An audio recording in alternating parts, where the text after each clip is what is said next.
Doon, madyong buntag, madyong udto, madyong hapon, madyong gabi ikan yung tanan tibo kalibutan. Ani ana sab ako karon aron pagtubag sa mga atake sa atong mga igsuon nga dili katoliko batok sa simbahan nga kitukod sa Ginoo. Mao ang katoliko. Nga matud pa nila nga ang si Constantino kuno maoy nagbalhin sa adlaw ipapulay gikan sa Sabado ngadto sa Domingo. Di ang tubag ana mga igsuon ko diha ni Kristo ug ato nang itukion sa kasaysayan alang atong mga kuwang pagkahibaw. Dili gadto kana tinuod nga si Constantino maoy nag ijara gadto si jagadod mismo maoy sinugdan ana nga nagabalhin sa kanana ang adlaw ipabulahay gikan sa Sabado ngadto Domingo. Kay sa tuig 321 ug ato jud nang tukion kasi Constantino mao man ang emperador sa Roma mimando og sa ijang kanang ijang sakop sa ijang imperyo nga ang adlaw Domingo mao ang adlaw ipapahulay dili lamang sa mga Kristohanon kundi hangtod usab sa mga ulipon kay sila way adlaw ipapahulay. Pero dili gadyo kana mo isinugdan mga igsuon ko diha ni Kristo nga si Constantino igo ra siya nga mipukramar dito sa sulod sa iyang imperyo. Kaysa sinugdan pa lamang gikan sa mga apostoles hantod na sa mga kanana ang hantod na sa mga susunod sa mga apostoles kay daan ang nagabalaan ang mga Kristohanon sa una, mga Kristiyanos sa unang adlaw sa semana nga mao ang Domingo. Ug igo lamang si Constantino ni ining nga kay sa ijang panahon adto sa panahon sa mga mga apostoles, mga sumusunod sa mga apostoles ipanlutos ning mga Kristiyanon ug sa ija nang si Janay na himong emperador wa na niya mo tugot nga alutoson pa ang mga Kristiyanon. Busa wa nay mga pagpanlutos adto sa ijang panahon. Ug niining panahon na gawas no na ang mga Kristiyanon. Pero sa gikaingon ko na dili gajud kana maoy sinugdan balikon ho nga si Constantino maoy kanana ang maora gadyoy nagbuot anang adlaw nga adlaw balhin nga to sa Sabado nga to Domingo kay sa gikaingon ko na aton tukion diha sa kasaysayan daan na ang mga karaan pang mga sumusunod ni Kristo mga sumusunod sa mga apostoles nagbalaan na sa unang adlaw sa semana nga mao ang Domingo kay doon na sila himuon nga panagtigom sa unang adlaw sa semana.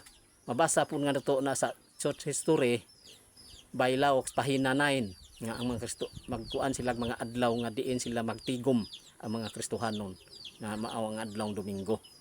Unsa hinumduman nato nga kining mga ug ato gadyo kanang ibase sa balaang kasulatan bisan nga ni ang mga apostoles ni simba sa Ginoo sa adlaw nga Domingo suman sa ijang pagkabanhaw Mateo 28:9. Unsa hinumduman nato diha sa kanana ang Buhat Kapitulo 20 bersikulo 7 nga si ang mga apostoles kanana ang naghimo og panagtigom sa kanana pagkagabi na sa unang adlaw sa semana nga uban sa aron makigsalo sa panihapon sa Ginoo. Buhat 20 tudling 7.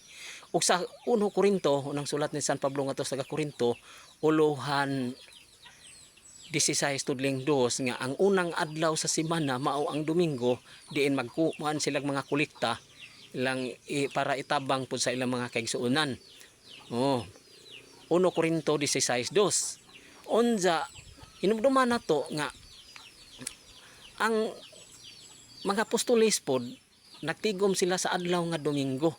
Mabasa po nato sa San Juan Kapitulo 20 bersikulo 19 ngadto sa 26 nga ang adlaw Ginoo sa adlaw Domingo mitungha ang Ginoo taliwala sa mga apostol dito sila nagtigom sulod sa balay.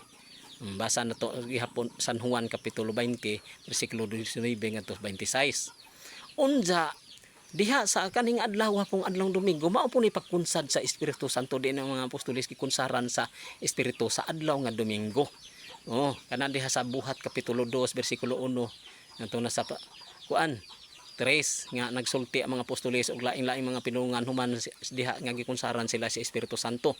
Unsa diha sa gipadayag kon Revelasyon kapitulo 1 bersikulo 10 nga nagaingon dito si San Juan, sa adlaw sa Ginoo gigamhan ako sa Espiritu. Unsa maning adlaw ang gisgutan ni San Juan ini? Ang adlaw sa Ginoo mao ang adlaw nga Domingo diin si Jana Banhaw human sa iyang pagpang luwas sa kaulipnan sa gahom sa yawa. Mao na diha mga isuon ko diha ni Kristo. Kay hinumduman na to ang adlaw Sabado gipahunong na sa Ginoo, Osias 2:11.